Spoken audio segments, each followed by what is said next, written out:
Recordando a nuestros maestros, un espacio para conservar y preservar la obra de los grandes maestros. Programa de la Corporación Cultural Estanislao Zuleta y el Departamento de Estudios Filosóficos y Culturales para UN Radio.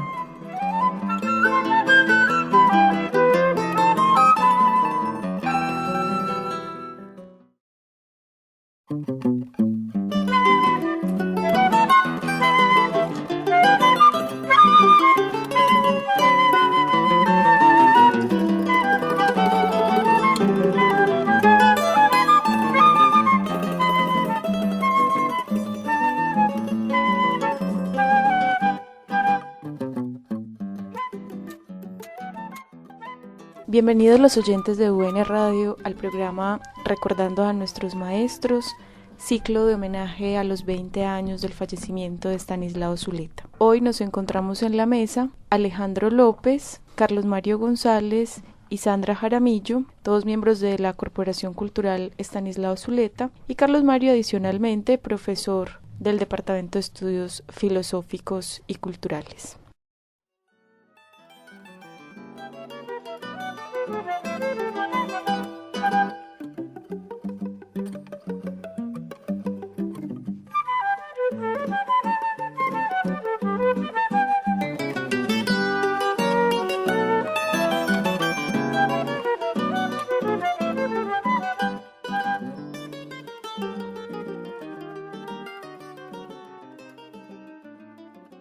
Bien, queridos oyentes, hoy vamos a continuar con esta conversación que la semana anterior iniciamos con Carlos Mario a propósito de su relación con Estanislao Zuleta, y como les habíamos anunciado, hoy pretendemos abordar un tema muy específico y es la función intelectual de Estanislao Zuleta en Colombia. Bueno, amables oyentes, también de mi parte un saludo, y les recuerdo que estamos nuevamente conversando en este programa sobre Estanislao Zuleta tras un ciclo que tuvimos sobre otoño el año pasado, pero decidimos iniciar este año rindiéndole homenaje a ese querido maestro nuestro en la conmemoración de los 20 años de su muerte y los 75 de su natalicio. Esto pues para que entiendan también por qué retornamos a Zuleta, ciclo pues que va a comprender unos 6 programas y que a partir de ese momento iniciaremos pues con otra temática. Entonces, también dándole la bienvenida a Carlos Mario, nos gustaría mucho poder conversar, Carlos, en esta oportunidad sobre un aspecto muy específico de Estanislao. Hemos conversado en torno a su obra, a los distintos temas, saberes y problemas que Estanislao abordó. Sabemos que Zuleta tiene una obra que es amplia, que es vasta y que aparentemente es dispersa también en cuanto a los saberes que aborda, porque encontramos en él pues la filosofía, el psicoanálisis, la literatura, la política, pero todo eso obedece de alguna manera pues a un proyecto suyo y a un papel que cumple dentro de su quehacer frente a lo intelectual, y es precisamente eso, la labor intelectual de Estanislao Zuleta. Y es un punto que queremos resaltar y relevar, y en otros momentos también lo hemos dicho, porque un intelectual no es un profesor, un intelectual no es un político, un intelectual tiene, digamos, unas particularidades muy precisas, y queremos entonces, Carlos, abordar este tema pensando en particular pues en Estanislao Zuleta y su función intelectual. A mí me gustaría, Carlos, que arrancáramos por una línea específica, porque en otros programas hemos hablado de esa diferencia entre los intelectuales, los maestros, los profesores, etcétera. Y a mí me gustaría hoy pues aventurar esta pregunta, y es un poco por la caracterización de la función intelectual de Estanislao Zuleta. O sea, ¿qué podía tener Zuleta de particular en su labor intelectual frente a otros intelectuales de la época? En alguna ocasión conversábamos, Zuleta promovía grupos de estudio sobre el marxismo en una época donde el marxismo era fuerte y donde era más o menos pues común tener a Marx como un pensador de referencia, más allá de que se estudiara con rigor o no. Pero ahí entonces, ¿cuál es la particularidad, por ejemplo, de esa función intelectual que hizo Zuleta frente a otros que estaban haciendo una labor intelectual que podría ser similar en su mismo contexto social?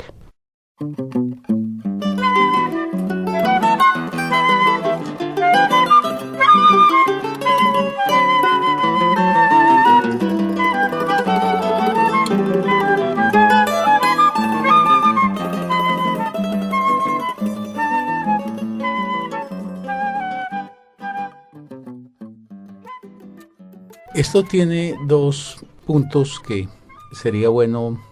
diferenciarlos, aunque también conectarlos. Más allá de lo que acaba de decir Alejo, de que ya en los programas anteriores se ha hablado sobre el intelectual y su función en la sociedad, a mí me gustaría, para enmarcar pues el trabajo de Estanislao Zuleta, volver a establecer claramente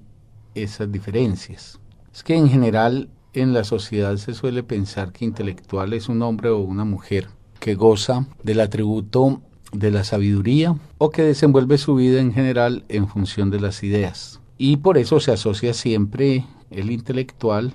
incluso cuando se dice en ocasiones en forma despectiva, otras veces en forma muy de aprecio, siempre se asocia pues la palabra intelectual a alguien que gozaría de mucho saber. Pero yo pienso que ahí es bueno hacer unas precisiones, porque es que hay muchas figuras que pueden detentar el saber y mucho saber. Por ejemplo, los profesores de las universidades o profesores pues de otras instituciones escolares, los eruditos, los funcionarios y asesores de los gobiernos. Por decir esas tres figuras, uno podría decir que todas gozan, están revestidas de una relación más o menos profunda con el saber. El asesor de un gobierno se supone que es alguien que está calificado por los conocimientos que tiene en un área para poder entonces servir de apoyo y de orientación a las políticas que traza ese gobierno. Un profesor universitario, pues basta que cumpla con su deber y se supone que también tiene un dominio sobre un determinado saber. Y un erudito, pues es una persona que por su misma definición se ha dedicado a un trabajo de acumulación de saber que es más o menos ostensible. A mí me parece importante señalar que un intelectual es también una persona que tiene como características, de un lado, que goza de una cierta dotación de saber, goza de un cierto dominio en el saber, que lo hace pues portador y ser detentador de una competencia, digámoslo, para desplegarse en esos dominios sobre los cuales pues él ha trabajado. Y en segundo lugar, que su vida en general, la forma de su cotidianidad, el quehacer más o menos regular de su día a día, está en función del campo de las ideas. En esa medida, pues, si yo preciso al intelectual así, pues es equivalente entonces al saber que detentaría el que sirve, por ejemplo, de asesor a un gobierno, o el erudito, o el profesor. Pero entonces, ¿dónde raya la diferencia que permite caracterizar al intelectual y no confundirlo ni con el mandarín que está al servicio de los gobernantes, ni con el profesor en su procedimiento escolar y dentro de la telaraña y el régimen propiamente de la transmisión del saber que impone la escuela, o el erudito y su voluminoso saber, y muchas veces destinado para la autosatisfacción o para la simple ostentación pues ante los demás? ¿En qué entonces se diferenciaría el intelectual? Y esto para ubicar pues lo de Estanislao. En mi opinión, en una cosa, y es que el intelectual tiene un cultivo del saber y unas formas de producción y de circulación del saber que en general están puestas al servicio de incidir, de afectar y de transformar la sociedad. Por eso no circunscribe su labor a una institución, por ejemplo, como la universitaria, por meritoria y por digna que ésta sea. Tampoco es un saber que lo pone al servicio de quienes en un momento dado disponen del poder en la sociedad. Y tampoco es alguien que sabe para una especie de autosatisfacción o de goce pues narcisista, sino que es alguien que hace del saber un medio y un recurso para tratar de marcar, de afectar, de incidir sobre la sociedad en que vive. Por eso uno podría decir que es alguien que está profundamente comprometido con su sociedad en el conjunto de la existencia de ella, y las armas con las cuales interviene en ese campo de combate que es una sociedad y sus muy diversas opciones no son otras que las del conocimiento. Entonces, si un intelectual es aquel hombre o mujer que habita cotidianamente el mundo de las ideas, que cultiva una relación más o menos profunda con ellas, pero que están siempre al servicio de una utopía o de un sueño que lo anima para afectar y transformar la sociedad, entonces ya sí lo podemos diferenciar del profesor circunscrito al esquema de una clase, con el ánimo de promover unos estudiantes bajo la referencia de un título, etcétera, o de un erudito y su cultivo más o menos aleatorio del conocimiento y con su destinación muy personal, o el mandarín, pues que ya he dicho que sabe para poder establecer unas mejores garantías al ejercicio del poder. Estanislao Zuleta, en ese sentido, pues hay que adscribirlo fundamentalmente a la condición de intelectual. Fue un hombre erudito, pero una erudición que al estar sometida al propósito intelectual era un saber que servía para poder participar pues en lo que nunca lo abandonó, y era el sueño de que los seres humanos pudiéramos hacer una sociedad más razonable y más justa. Si fue profesor, en muchas ocasiones esa no era la naturaleza definitoria de él ni de su existencia. Él nunca abandonaría las relaciones con el saber por el hecho, por ejemplo, de que no tuviera una cátedra. Digamos que él tenía una cátedra, pero la cátedra no dependía de la institucionalidad escolar, y cuando la ocupó tampoco era un hombre muy atenido a la preceptiva que le exige en general la institución escolar universitaria a sus profesores.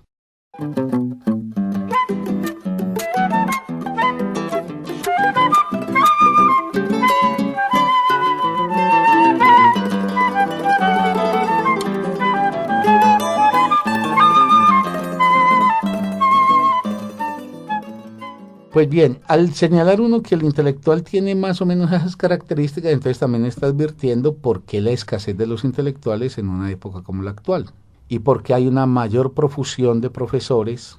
que de intelectuales. Carlos, pero disculpa, está bien que hoy los intelectuales no sean muy frecuentes, pero los intelectuales de los años 70, insisto un poco, la particularidad de Zuleta frente a los intelectuales de entonces. Sí, yo no he perdido de vista la pregunta, es que estaba tratando de llegar a ella con algunos elementos. De todas maneras, en el mundo moderno, cada vez es más común la figura de los profesores, insisto, también con todo lo meritorio que ella sea, y cada vez hay menos la existencia de esos hombres o mujeres que pudiéramos llamar propiamente intelectuales. Esto pues tiene mucho que ver con estos procesos de individualización de la vida, de alejamiento de los intereses sociales, del descomprometimiento que se tiene con respecto a la vida, por decirlo así, que está más allá del ejercicio de la propia. Y además pues porque en esta época mucha gente pues considera que su sentido social se resuelve adscribiéndose y cumpliendo cabalmente con una institución. Pero ese intelectual callejero, de plaza pública, de periódico, de revista, que habla ante auditorios que no necesariamente tienen que estar calificados o autorizados, que trata de que su palabra llegue y cale hondo en quienes lo oyen. Ese intelectual, yo creo que en la modernidad es minoritario y pienso que cada vez menos amplia su existencia en términos pues cuantitativos que los profesores. Ahora, Estanislao Zuleta, yo sí no tengo ninguna duda en decir que era un intelectual, y que en los años 70 había probablemente una intelectualidad, una capa intelectual más amplia que la que actualmente uno reconoce. Yo creo que es cierto. De todas maneras, así fuera el canto de cisne, que significó esa sensibilidad social y política del mundo universitario de aquellos años, porque digo canto de cisne porque esa fue prácticamente la primera y la única ocasión en que la universidad, por lo menos para el caso colombiano, tuvo como una intervención o un papel en donde salir de las fronteras de la universidad pareciera algo imperioso y necesario. Había otros intelectuales, sí, y aunque muchos más que los que hoy podríamos reconocer, hoy es muy difícil encontrar figuras públicas que salgan pues de los terrenos del mundo académico. Tampoco era demasiado profuso en aquella época. Sí, más que con respecto a la nuestra, pero tampoco era demasiado profusa la existencia pues de esos intelectuales. Y Estanislao Zuleta, al interior de esa capa intelectual que incidía, de la cual pues quedan algunas figuras como por ejemplo Molano, que habría que resaltarlo. Estanislao tenía una particularidad y que era lo que lo diferenciaba de otros. Esa diferencia estaba simplemente en la forma muy singular como Zuleta se relacionaba con la producción del saber y con la transmisión del mismo.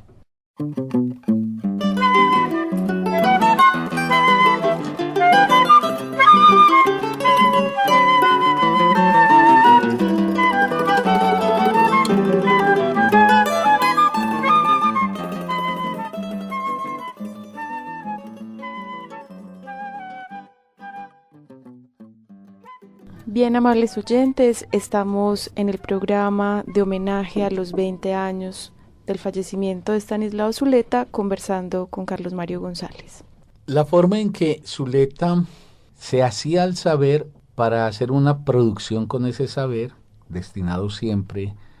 a su esfuerzo por incidir en la sociedad, y la forma en que lo ponía a circular. Porque un intelectual produce y circula el saber de una manera y con unos procedimientos muy distintos, por ejemplo, a los escolares. En la universidad el saber tiene un régimen de producción y tiene una forma de circulación muy precisa, que tiene que ver generalmente pues con modelos que se establecen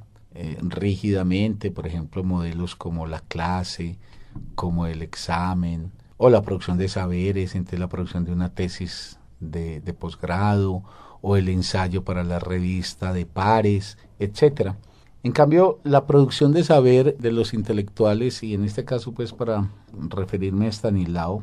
tenía que ver con el hecho de, como lo hemos señalado quizás muchas veces, pero nunca está de más volverlo a decir, con que Estanislao se dirigía al saber acuciado por una pregunta o por un problema. Y entonces tener un problema, por ejemplo, en el orden social, supongamos, Estanislao tenía la pregunta por el problema de la tenencia de la tierra en Colombia como algo que incide en la restricción de la democracia en este país. Entonces el estudio de Estanislao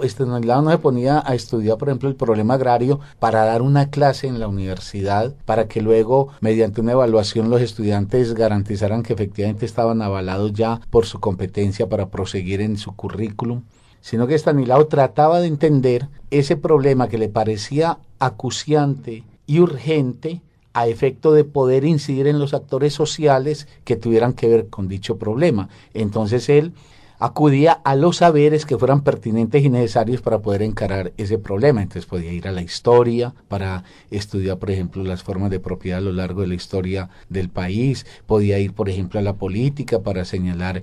por ejemplo, los enquistamientos de los poderosos, por ejemplo, de los latifundistas y de los terratenientes en la estructura del régimen político. Podía ir a la economía, etcétera. Entonces yo siempre he insistido que para Estanislao, aunque el saber era un elemento vital para él, era como el oxígeno de su propia existencia, Estanislao siempre hacía del saber, era el medio con el cual trabajar para producir un esclarecimiento que favoreciera la solución a una problemática y sobre todo la movilización de los agentes concernidos por esa problemática. Entonces en eso ya digamos Estanislao marcaba una forma muy propia, porque ese carácter que ustedes han destacado en otros momentos de Estanislao, ese carácter pluridisciplinar de su formación, eso que Alejo decía al comienzo, que cuando vos miras la obra de Estanislao, entonces encontrás que Estanislao tenía muchos frentes de conocimiento, pero yo nunca me canso de insistir, no era como el que está acumulando, como el que está en la casa sentado pues leyéndose la enciclopedia de la A a la Z para saber mucho. A Estanislao lo tenía sin cuidado en el fondo saber mucho, lo que le importaba era relacionarse con esos saberes y cruzar esos saberes. Ahí yo creo que sí había una singularidad muy grande de Estanislao. Estanislao ponía como a dialogar los saberes en función de un problema. Entonces Estanislao podía cruzar el marxismo con el psicoanálisis para ver cómo en la operación de encuentro de esos saberes frente a un problema podía de ahí emerger una interpretación que fuese una interpretación original. Por eso es muy débil uno pensar en Estanislao, porque él no es un fundador, él no es un Freud o un Marx, por ejemplo, que fundan un dominio epistemológico, pero tampoco es un simple comentarista, porque el trabajo de interpretación que hace Estanislao produce efectos de sentido o de significación completamente originales y propios de él. Es decir, hay cosas de Estanislao que vos no las puedes leer en ningún otro tipo de pensador. Y por último, en este puntito está también la forma en que Estanislao circulaba el saber. Todos sabemos que Estanislao era un gran expositor, era un expositor muy cautivante. Parte de la fascinación que producía Estanislao era ese carisma que tenía cuando él disertaba ante otros, fuese en una mesa de café tomándose unos tragos con la gente o fuese en un salón o en un auditorio. Y lo que importaba para Estanislao era ejercer una palabra lo más viva posible, lo más fundamentada posible, que pudiera tener una incidencia sobre auditorios a quienes a él no le interesaba, digámoslo, establecer un régimen de control. O sea, a diferencia del mundo universitario, pues no hay control de asistencia, de si se hizo la tarea o no. Esa manera pública, callejera, yo a veces pienso como socrática, de deambular por la ciudad, de estar en cualquier nicho que se le ofreciera, siempre con la palabra argumentada, razonando, ofreciendo elementos de interpretación, marcando una incidencia sobre obreros o campesinos o estudiantes o jóvenes, sin importarle pues la institucionalidad en que se encontraran estos. Yo creo que era muy característico de él y que probablemente lo podía distinguir de otros intelectuales de la época, y era la potencia de todas maneras verbal y discursiva que tenía Estanislao.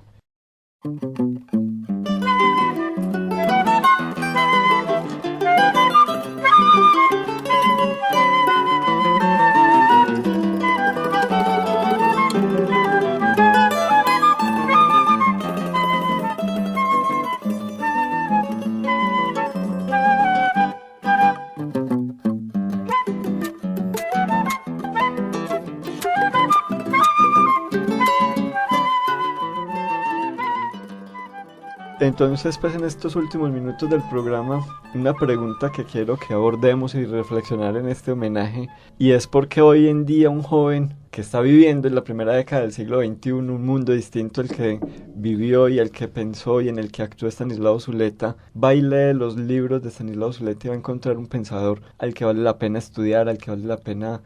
perseguirle la pista, y va a encontrar en él pues como un pensamiento potente. Yo creo, Alejo, que por una cosa muy sencilla, una cosa que esta época no quiere reconocer, que el discurso, por ejemplo, de la posmodernidad vive negando, pero que yo creo que es, como todo lo importante en la vida, tosudo e insistente. Es que en el ser humano hay cosas que son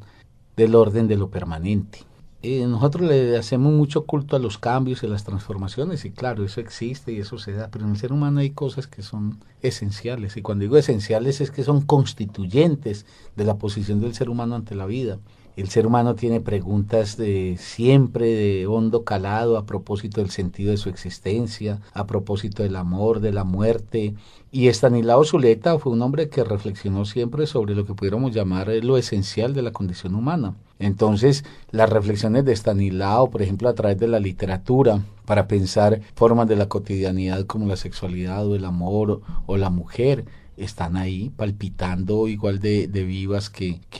en la época en que Estanislao habló. Es lo mismo que nos conduciría a decir por qué un joven inteligente y sensible, no estupidizado ni ganado por esta propuesta mediocre de existencia que promueve esta sociedad contemporánea, porque un joven puede encontrar, por ejemplo, en Platón un elemento fundamental para dialogar con las preguntas que a él lo gobiernan en la vida. Entonces yo creo, Alejo, que lo que pasa es que Estanislao abordaba asuntos que no eran solamente vigentes en su momento, sino que en cierta forma tenían una extensión tan amplia como la misma condición humana. Y eventualmente, y para concluir, que en algunos casos, por ejemplo, cuando él examina Colombia, el examen de la sociedad colombiana a partir de su violencia, a partir de este empobrecimiento que tiene este país con respecto a los derechos humanos, etcétera, el análisis de Estanislao da cuenta de unas causas y de unas formas de existencia de estos fenómenos que el asunto es que tristemente pues nosotros seguimos reproduciendo. Yo me imagino que si este país algún día tiene realmente gobernantes democráticos, pero en serio, y no parlanchines finqueros, entonces probablemente la obra de Estanislao hará parte de lo que pudiéramos llamar ya el bagaje histórico con el cual podrían los futuros jóvenes poder entender los cursos y los rumbos que siguió la sociedad colombiana.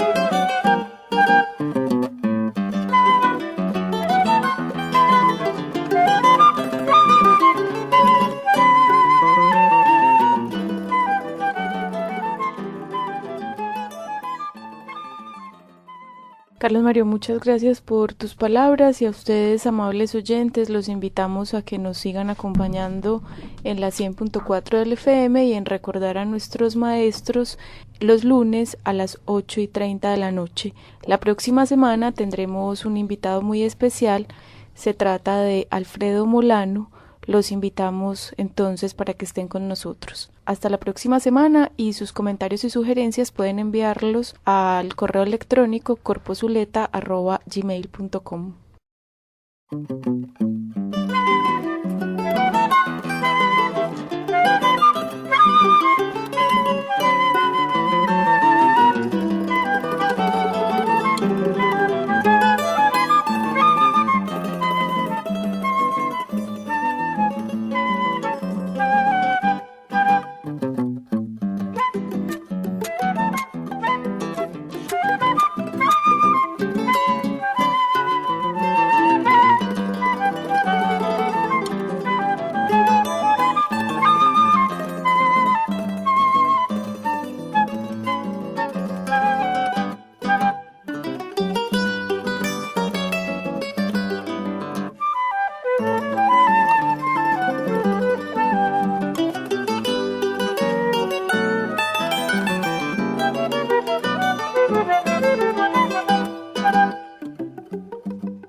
Recordando a nuestros maestros,